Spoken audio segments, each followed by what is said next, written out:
কুলের পাতা গরম পানি গোসল করাইবে, এ গোসল করাইয়া তোরে কাফন পরাইবে রে। আজ মন মন চঞ্চল রে, মা কাঁদিবে বেটার বেটা, বগিন কাঁদিবে ভাই। আচ্ছা, আল্লাহ তোমার পিয়ার বন্দি দেখো, এই দিদার সাহেবের মেয়েটি ছিল, এই 500 টাকা দেখো মাদ্রাসা চালাতে দিল। আল্লাহ যে সাথে জেনেতে দিল দাগার, এ দান কি করুন করু তুমি দয়াবাদ। আমিন আমিন সুম্মা আমিন, এ মদদ করুন করুন রব্বুল আলামিন। মাবুদ কবুল করো, জানা মানে বরকত দিও, শান্তিতে রাখো, সুখে রাখো। আমিন আল্লাহুম্মা আমিন। বলুন বাবজি, তাড়াতাড়ি বলুন, আর আমি দেরি করবো না, এবার ওয়াজটা শুরু করে দিই। ওই যে ওয়াজটা শুরু করি, গজলটা বলা হয়নি না? আচ্ছা, কুলের পাতা গরম পানি গোসল করাইবে, এ গোসল করাইয়া তোরে কাফন পরাইবে রে। আজ মন মন চঞ্চল রে, কাঁচা বাঁশের খাট পলঙ্গ শুকনো পাটের দড়ি, এ আত্মীয় স্বজনে মিলে নিয়ে যাবে তোরা কোন বাড়ি রে। আজ মন মন চঞ্চল রে, মা কাঁদিবে বেটার বেটা, বগিন কাঁদিবে ভাই। এ প্রাণের বিবি সেও তো কাঁদিবে, আর তো কেউ রে। আজ মন মন চঞ্চল রে। ও আল্লাহওয়ালা, কত টাকা কোন দিকে চলে যায়, কত টাকা কোন দিকে নষ্ট হয়ে যায়। একজন বাপ 1000 টাকা তার দাদা দাদির জন্য দোয়ার জন্য আবেদন করেছে। আল্লাহ তোমার পিয়ারা বান্দি এই পর্দার হালাতে ছিল, 1000 টাকা দেখো দান করে দিল। আরো একবার দেখো কথা বসেছিল, এই 500 টাকা দেখো দান করে দিল। কি নাম আপনার? আল্লাহ তোমার পিয়ারা বান্দা দেখো, এই চোখ বাপে যখন সন্তান এই নরাবল ছিল, এই মায়ের নামে দেখো দেখো 500 দিল। আল্লাহ কবুল করো, জানে মানে বরকত দিও, শান্তিতে রাখো, সুখে রাখো। আমিন আল্লাহুম্মা আমিন। আল্লাহ মা যদি মরে থাকে, মা যদি মৃত্যু হয়ে থাকে, মায়ের কবরের জায়গাটাকে আল্লাহ সুন্দর জায়গা বানিয়ে দিও।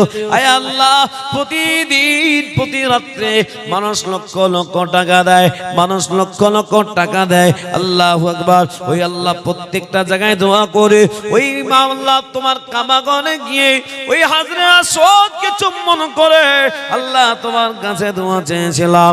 ওগো আল্লাহ, এই জবান দিয়ে মানুষ লক্ষ লক্ষ টাকা দিয়ে দোয়া নেয়।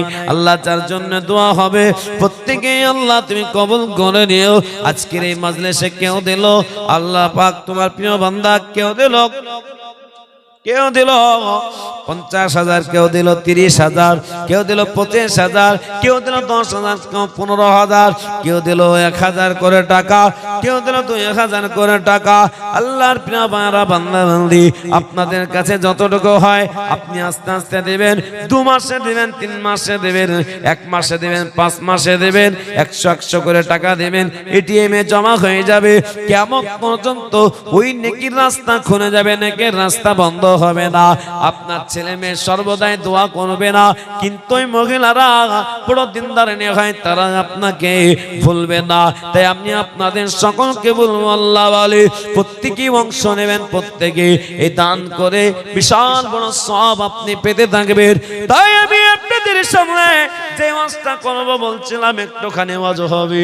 আমি আপনাদের কাছে আর একজনের কাছে যদি 1,000 হয়ে যায়, তবে আমি ওয়াজটা শুরু করে দেব, আর দেরি করব না। তাহলে 1,000 টাকা দেনেওয়ালার একজন হবে, হবে গো, বেনামে 200 টাকা। আল্লাহ কবুল করুন। তাহলে আর 1,000 টাকা দেনেওয়ালার একজন হবে কিনা? যদি আর 1,000 টাকা একজন বলে দেয়, তো আমার ওয়াজটা শুরু হয়ে যাবে। আর যে ওয়াজটা শোনার জন্য বলেছে, মাশাআল্লাহ, কি নাম আপনার? কি নাম আপনার? হাদিস মন্ডল, মাশাআল্লাহ। দেখো কত সুন্দর ভাই। ভাই ছোট ভাই মারা গেছে, কিন্তু বড় ভাই ছোট ভাইকে ভুলে নাই। তাই 1,000 টাকা তিনি ফোন পে মেরে দেবেন। হাদিস ভাই তার ছোট ভাইয়ের নামেতে 1,000 টাকা দান করে দিল। আল্লাহ তুমি তার দানকে কবুল করে নাও, তার জানে মালে বরকত দিও, শান্তি দান করো, আমিন আল্লাহুম্মা আমিন। তাহলে আমার 1,000 টাকা চেয়েছিলাম, হয়ে গেল। বলেন বলেন, তাড়াতাড়ি বলেন।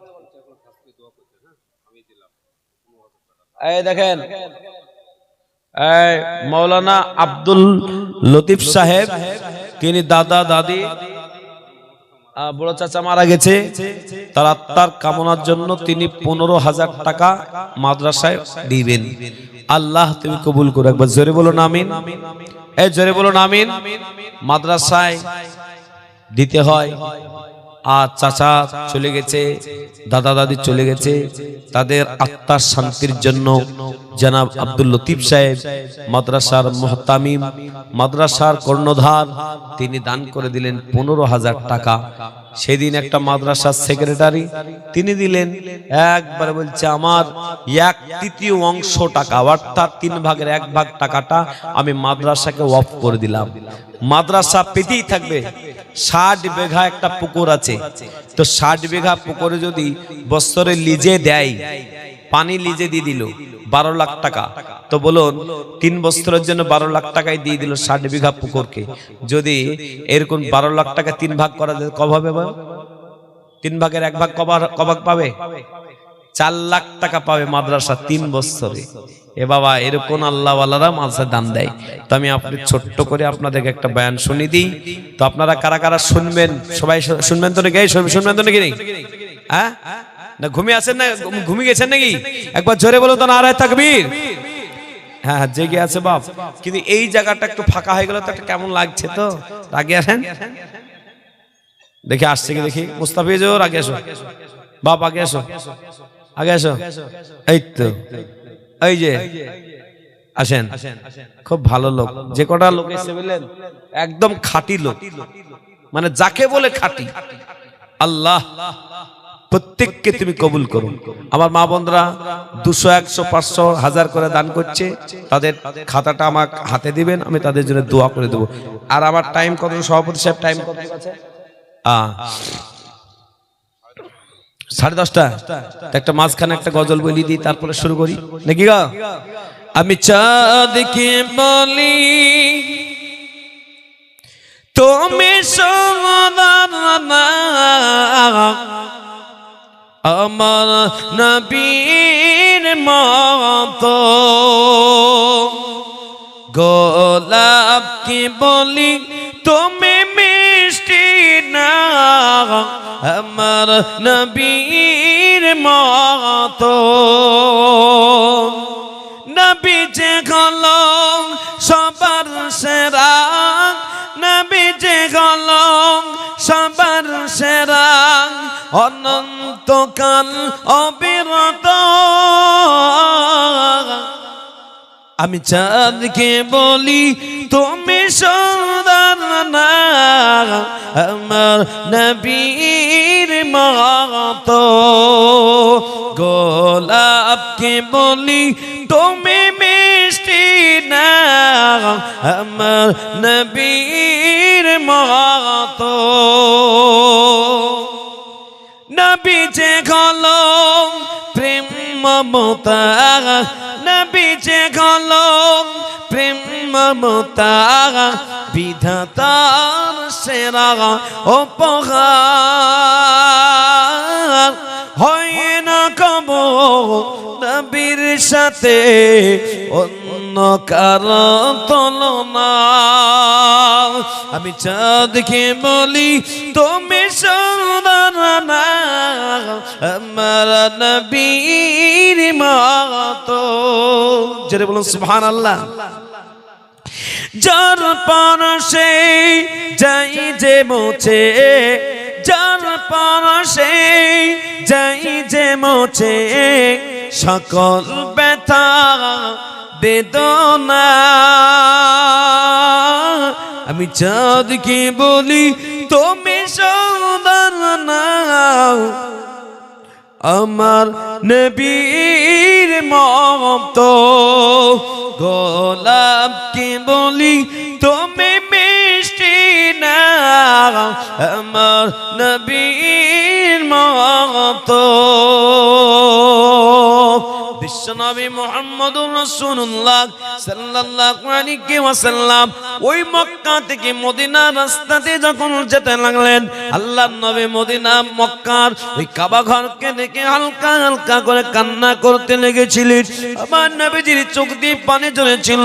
বিশ্বনবী সাল্লাল্লাহু আলাইহি ওয়াসাল্লাম ওই কাবা ঘরকে দেখে বলেছিলেন, এই কাবা আমি তোমাকে, তোমার সামনে আমি নামাজ পড়বো, তোমাকে দেখভাল করব, তোমার সামনে আমি থাকবো, কিন্তু মক্কার কাফের বেঈমানরা আমাকে থাকতে দিল না। তোর নবী বিশ্ব নবী মুহাম্মদুর রাসূলুল্লাহ সাল্লাল্লাহু আলাইহি ওয়াসাল্লাম যখন মক্কা থেকে মদিনায় গিয়েছিলেন, ওই মদিনাতে সর্বপ্রথম একটা মসজিদ বানিয়েছিলেন। ওই মসজিদটার নাম হলো মসজিদে কুবা।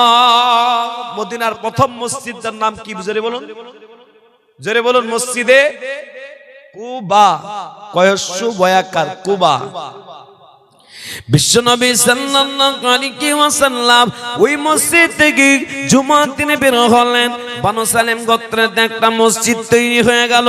প্রথম জুমার নামাজ বিশ্বনবী পড়লেন। ওই মসজিদটার নাম রাখা হলো মসজিদে জুমা।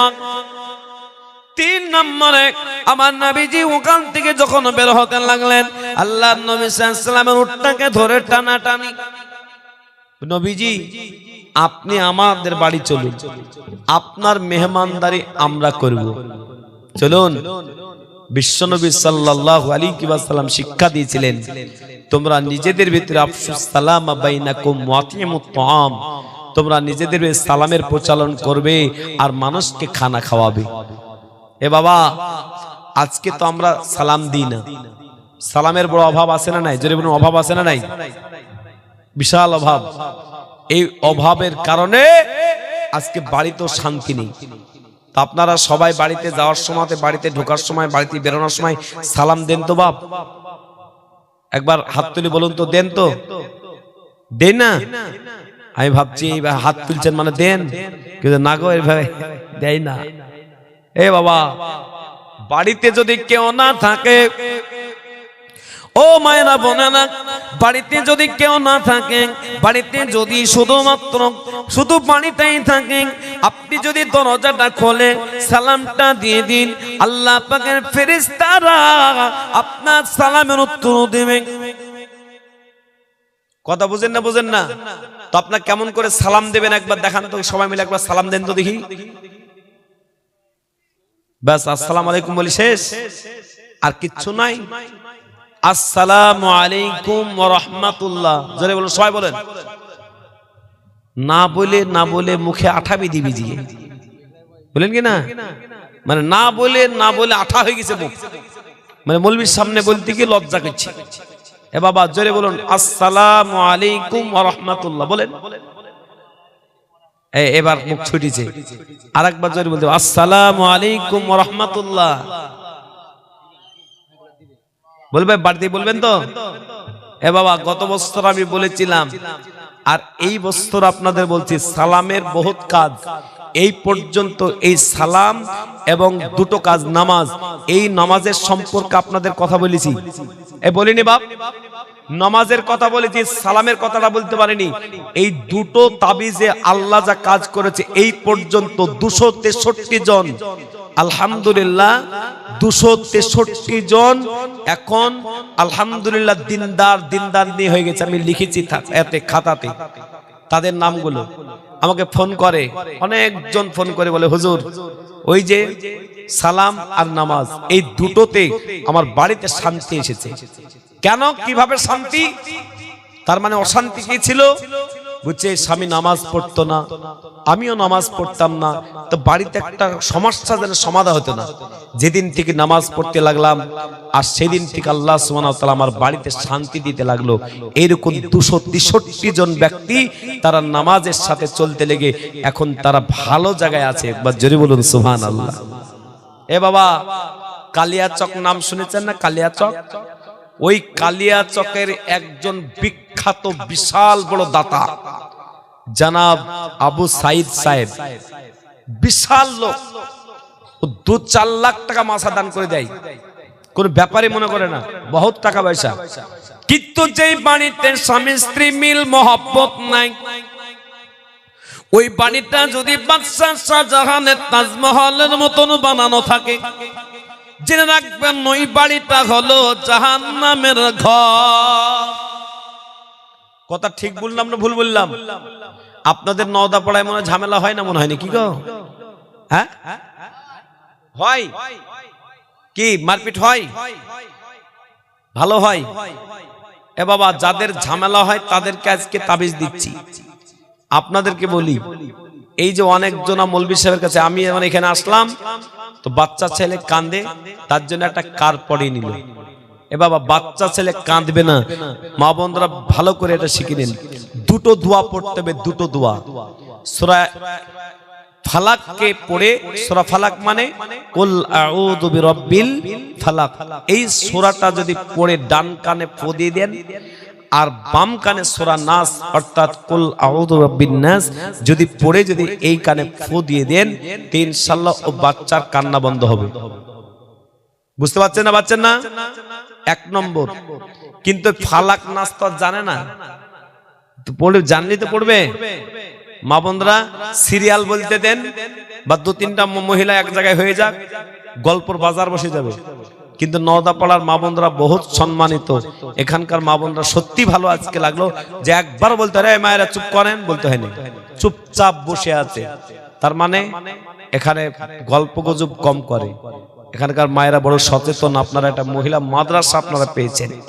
আপনাদের সকলকে বলবো, ওই তাবিজ কালিয়াচকের ওই বিখ্যাত আপনার দাতা, সেই ব্যক্তিকে আমি কোনোদিন মাছ আনতে পারিনি, কিন্তু চলে এসেছে মাছ আই।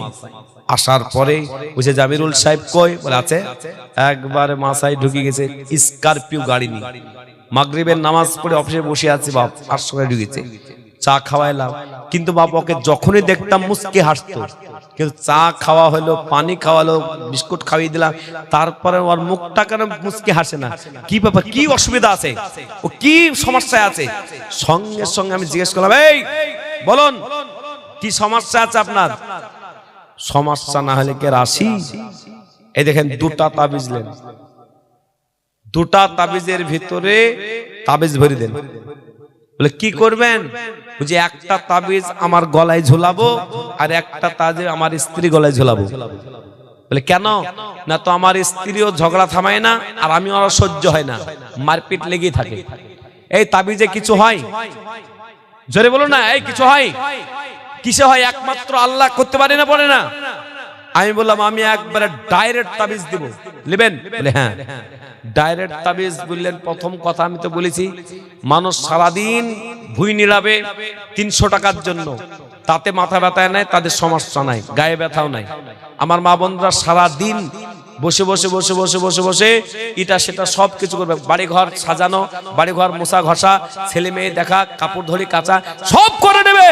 কিন্তু নামাজের কথা বললে সময় পায় নাই। ডাইরেক্ট বলবে নামাজটা সব থেকে ভারী। এবার ওকে বলেছি, ভাই 2টো তাবিজ আমি ডাইরেক্ট দেবো, এইসব ভরা টরা তাবিজ দেবো না আমি। ওই যে দুটো তাবিজের ভিতরে 1 নম্বর নামাজ পড়তে হবে। আল্লাহর কসম বলছি, ওয়াল রেকর্ড, আল্লাহ তাকে হাজী সাহেব বানিয়ে দিয়েছে। এখন এরকম করে নিচে নেমে অনেকক্ষণ ভাবনা চিন্তা করার পরে বলছে, যদি স্বামী স্ত্রী ঝগড়া বন্ধ হয়ে যেত নামাজ পড়বো। 1 নম্বর হলো, ঠিক আছে। 2 নম্বর হলো, বাবা আপনি যখন বাড়িতে ঢুকবেন আর বাড়ি থেকে বের হবেন, সালাম দিবেন। যান, এই দুটো তাবিজ। অফিস থেকে বের হচ্ছে, পাটা এখনো অফিস থেকে বের হয় নাই, বুঝছে হুজুর আপনার দুটো কথাই শুনলাম, আমার একটা কথা শুনবেন না? বলে কি? বলছে আমার তাবিজটা ভরে দিবেন না? গলায় দিতাম। মানে ও তাবিজের ধান্দায় আছে, ওকে যে আমি ডাইরেক্ট তাবিজ দেব বলছে না। এই পাগল লোক, আল্লাহ বলে দিয়েছেন ইন্না সলাতা তানহা আনিল ফাহশাই ওয়াল মুনকার। যার ভিতরে নামাজ থাকবে তার কাছ থেকে সব রকম খারাপ জিনিস দূর হয়ে যাবে। নামাজ পড়বেন, সালাম দেবেন, যান।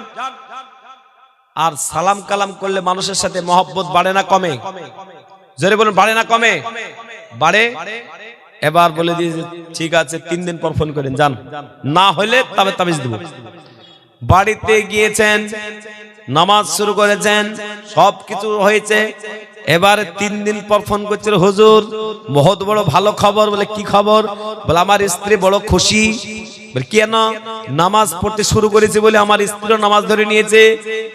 কিছু কিছু মা বোনরা আছে, স্বামী নামাজ পড়লে স্ত্রী নামাজ পড়ে না, আর স্ত্রী নামাজ পড়লে তো স্বামী পড়ে না। এরকম হয় না? হয় না? এরকম হয়। এ বাবজি, এবার কিন্তু স্ত্রী বলেছে আজ ঝগড়া মড়া করবো না, সব ঠিক আছে। বুঝি একটা জিনিস আমাকে বিশাল মানে দুর্নাম লাগছে। এবার বাড়িতে গিয়ে ঢুকছি আর বেরোচ্ছি, সালাম দিচ্ছি, ছেলেও বলছে, মেয়েও বলছে, স্ত্রী বলছে পীর সাহেব হইলা কবে? বুঝতে হেন না?